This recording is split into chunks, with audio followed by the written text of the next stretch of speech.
Rajampet parliament సభ్యుడు YSRCP parliamentary floor leader Peddireddy Venkata Mithun Reddy జన్మదిన వేడుకలను చిత్తూరులో వైసీపీ నాయకులు కార్యకర్తలు ఘనంగా నిర్వహించారు. నగరంలోని పలు డివిజన్లలో కేక్ కట్ చేసి పలు సేవా కార్యక్రమాలను చేపట్టారు. చిత్తూరు నియోజకవర్గ వైసీపీ ఇన్ఛార్జ్ ఎంసీ విజయానందరెడ్డి మొదటగా సంతపేటలోని కరుమారియమ్మ దేవస్థానంలో 1001 కొబ్బరికాయలు కొట్టి ప్రత్యేక పూజలు నిర్వహించారు. ఎంపీకి శుభాకాంక్షలు తెలిపారు. వైసీపీ మొదలయ్య జ్ఞాన జగదీష్ ఆధ్వర్యంలో సంతపేట రాగిమాన్ వద్ద భారీ కేక్ కట్ చేశారు. అనంతరం అపోలో ఆసుపత్రి సౌజన్యంతో ఉచిత వైద్య శిబిరాన్ని నిర్వహించి ప్రజలకు వైద్య సేవలు అందించారు. వైసీపీ 5వ డివిజన్ ఇన్ఛార్జ్ హరిణిరెడ్డి ఆధ్వర్యంలో గజానన్ పోలీసు కాలనీలో ఎంపీ జన్మదిన వేడుకలతో పాటు బాబు షూరిటీ మోసం గ్యారంటీ కార్యక్రమాన్ని నిర్వహించారు. ఈ సందర్భంగా ఆమె పేద మహిళలకు చీరలను పంపిణీ చేశారు. పలు కార్యక్రమాలకు హాజరైన ప్రజలకు అన్నదానం నిర్వహించారు. ఈ సందర్భంగా విజయానందరెడ్డి మాట్లాడుతూ రాష్ట్ర రాజకీయాల్లో పెద్దిరెడ్డి కుటుంబం తనకంటూ ఒక ప్రత్యేక ముద్ర వేసుకుందని ప్రశంసించారు. మిథున్ రెడ్డి నిండు నూరేళ్లు ఆయురారోగ్యాలతో ఉండాలని ఆకాంక్షించారు. ఈ వేడుకల్లో పలువురు వైఎస్ఆర్సీపీ ముఖ్య నాయకులు కార్యకర్తలు పాల్గొన్నారు. చదువు అనే దాని ద్వారానే ఆ ఇంట్లో డాక్టర్లు, ఇంజనీర్లు, ఐఏఎస్లు, ఐపీఎస్లు అందరూ అవుతారు. అప్పుడే పేదరికం పోతాదనే ఉద్దేశం బడికి పంపించే బాధ్యత మీది, ఆ పిల్లల్ని చదివించే బాధ్యత నాది అని ఈ దేశంలోనే మొట్టమొదట చెప్పిన వ్యక్తి వైఎస్ జగన్మోహన్ రెడ్డి గారు. అదేవిధంగా మీ పిల్లలు చేసిన ఇన్ఛార్జ్ ఎంసీ విజయానంద రెడ్డి గారికి, డిప్యూటీ మేయర్ చంద్రశేఖర్ గారికి, కేపీ శ్రీధర్ గారికి, జ్ఞాన జగదీష్ గారికి, కృష్ణారెడ్డి గారికి, మనోజ్ గారికి, నారాయణ గారికి, వార్డు ఇన్ఛార్జెస్ 5, 6, 7 వార్డు ఇన్ఛార్జెస్ వచ్చి నమస్కరిస్తున్నాను. ధన్యవాదాలు.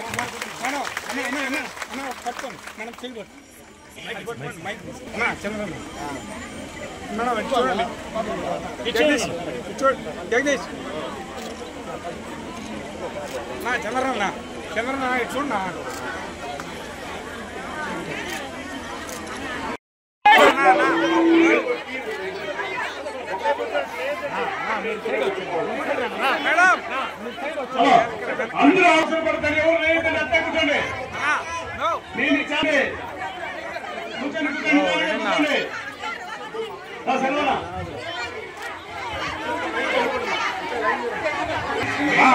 రావద్దండి, రావద్దండి, ఒక్కొక్కరు కాడే ఉండండి.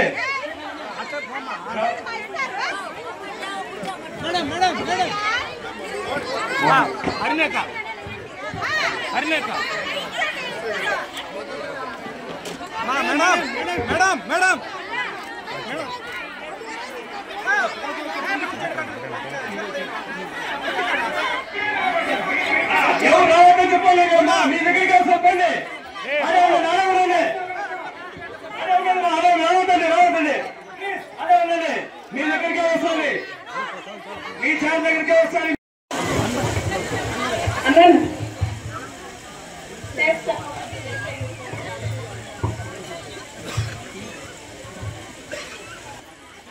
వైఎస్ఆర్సీపీ ముఖ్య నాయకులు మన జగన్ పెద్ద ఆయన రామచంద్రారెడ్డి గారి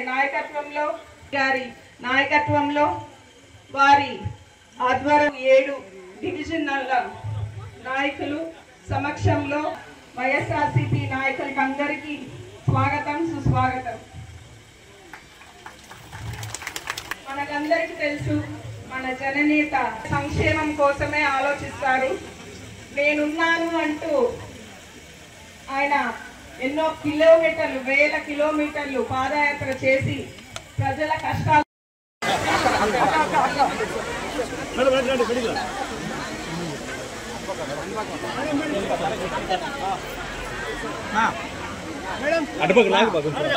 మీరు చూడండి. ఓకే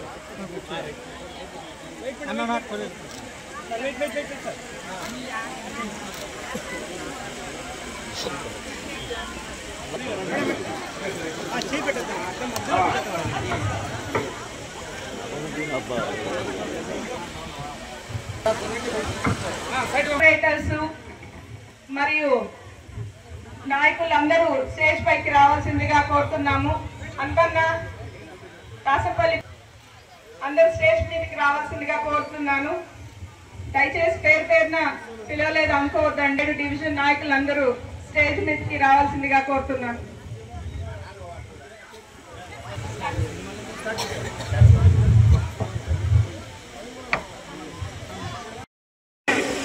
కాన్వెంట్కు పోయే పిల్లలు ఏ విధంగా పోతారో అదే విధంగా పేదింటి పిల్లలకు కూడా యూనిఫామ్లు ఇచ్చి, షూలు ఇచ్చి, బ్యాగులు ఇచ్చి, టైలు ఇచ్చి అన్ని పేదింటి పిల్లాడు చదవాలనే ఉద్దేశంతో అన్ని కూడా మీ ఇంటి గడప దగ్గరికి చేర్చారు. అదేవిధంగా పేదవాడు చిన్నప్పటి నుంచే ఇంగ్లీష్ మీడియం చదవాలి, ఇంగ్లీష్ మీడియం చదివినప్పుడే విదేశాలకు వెళ్లి మంచి చదువులు చదువుకోవడానికి అవకాశం ఉంటుందని చిన్నప్పటి నుంచే ప్రభుత్వ పాఠశాలలో కూడా ఇంగ్లీష్ మీడియం ప్రవేశపెట్టిన వ్యక్తి జగన్మోహన్ రెడ్డి గారు. ఇంగ్లీష్ మీడియం జగన్మోహన్ రెడ్డి గారు పెడితే పేదలకు ఇంగ్లీష్ మీడియం అవసరమా అని ఆ రోజు గగ్గోలు పెట్టిన వ్యక్తి చంద్రబాబు నాయుడు గారు. 8వ తరగతి వచ్చేసరికి కంప్యూటర్లు ఇవన్నీ అవసరం అవుతాయి కాబట్టి ఆనాడు మీ పిల్లలందరికీ ట్యాబ్లు ఇచ్చి కాన్వెంట్ ట్యూషన్లు చెప్పించే స్తోమత మీకు ఉండదు కాబట్టి బైజూస్ అని ఈ దేశంలోనే నంబర్ 1 ట్యుటోరియల్ అది, దాంతో టైఅప్ చేసి మీ పిల్లలందరికీ ట్యూషన్ల ద్వారా కూడా విద్యను అభ్యసించే సదుపాయాలు కల్పించిన వ్యక్తి కూడా జగన్మోహన్ రెడ్డి గారు.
మేలు చేసే విధంగా ఆయన సంక్షేమ పాలన తీసుకొచ్చారు. రాజన్న బిడ్డగా మన జగనన్న ప్రజల కోసమే ఆలోచిస్తారు.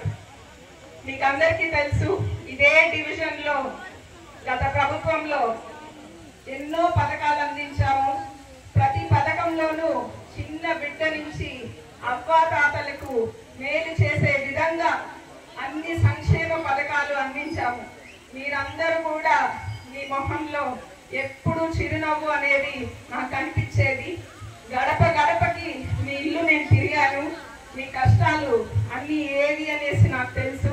దానికి అనుగుణంగానే మా జగనన్న కూడా మీకు మంచి చేశారు. మీ పిల్లలకి మంచి భవిష్యత్తు ఉండాలని అమ్మఒడి పథకం మన చిత్తూరులోనే ప్రారంభించారు. తర్వాత మనకున్న గవర్నమెంట్ స్కూల్స్ అన్ని మెరుగుపరిచి మీ పిల్లలకు కార్పొరేట్ విద్యకు తగ్గినట్టుగా గవర్నమెంట్ స్కూల్లో అందించారు. అదేవిధంగా ఆరోగ్యం, మన సచివాలయం అనేది ప్రతి డివిజన్లోనూ ఏర్పాటు చేసి మీకు ఇంటి వద్దకే పాలన తీసుకొచ్చారు.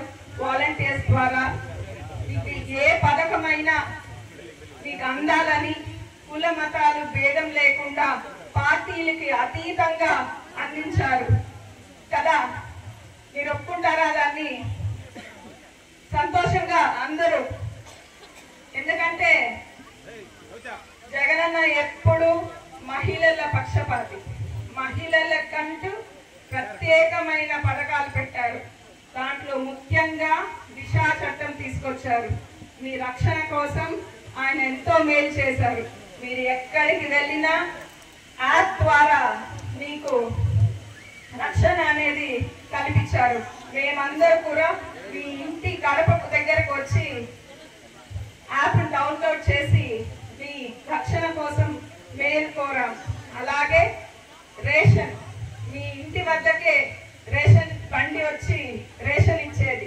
ఈరోజు మీరు ఎండనక మాననక తిరుగుతూ రేషన్ ని తీసుకుంటున్నారు.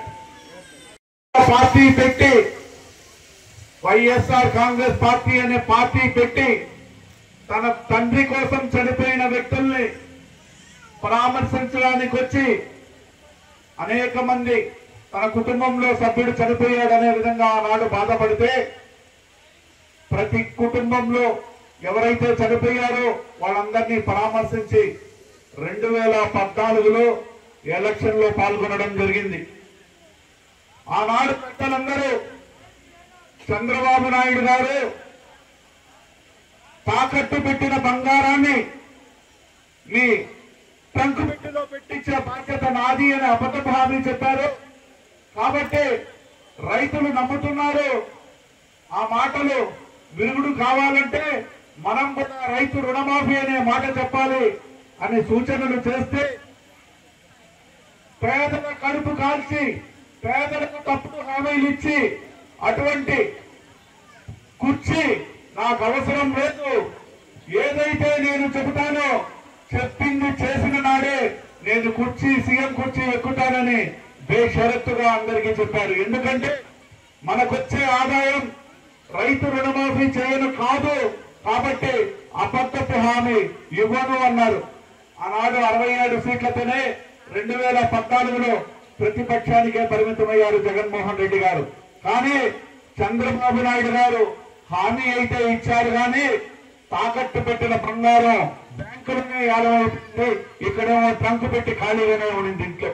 ఇది జగన్మోహన్ రెడ్డి గారికి చంద్రబాబు నాయుడు గారికి ఉన్న వ్యత్యాసం.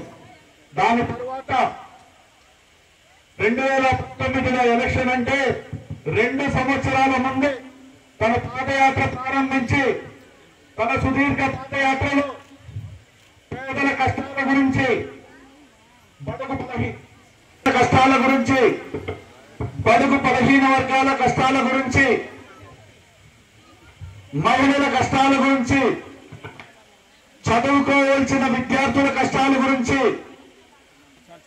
చదువుకున్న తర్వాత ఉద్యోగాలు లేక ఉన్న వాళ్ళ కష్టాల గురించి, మహిళలైతే 45 సంవత్సరాల వయసు దాటితే పనులు చేసుకోలేరు, వాళ్ళకి ఎటువంటి కష్టాలు ఉంటాయి అనేది గ్రహించి దాని తర్వాత వృద్ధాప్యం 60 సంవత్సరాలైతే వాళ్ళకి ఎటువంటి కష్టాలు ఉంటాయి, అదే భర్త కోల్పోయి వితంతు అయితే వాళ్ళకి ఏ విధమైన కష్టాలు ఉంటాయి, అదే అంగవైకల్యం వికలాంగులైతే వాళ్ళకి ఏ విధంగా కష్టాలు ఉంటాయి అనేది గ్రహించి రైతుకు ఏ విధమైన కష్టం ఉంటుంది, గ్రామాల్లో ఉన్న వాళ్ళ కష్టం ఏ విధంగా ఉంటుందని అనేక మంది కష్టాలు గ్రహించి 3750 కిలోమీటర్లు సుదీర్ఘ పాదయాత్ర చేసి మనందరితో మమేకమై ప్రతి ఒక్కరి కష్టం తెలుసుకొని నవరత్నాలు అనే 9 రకాల బడుగు బలహీన వర్గాలకు అనుసంధానం చేసి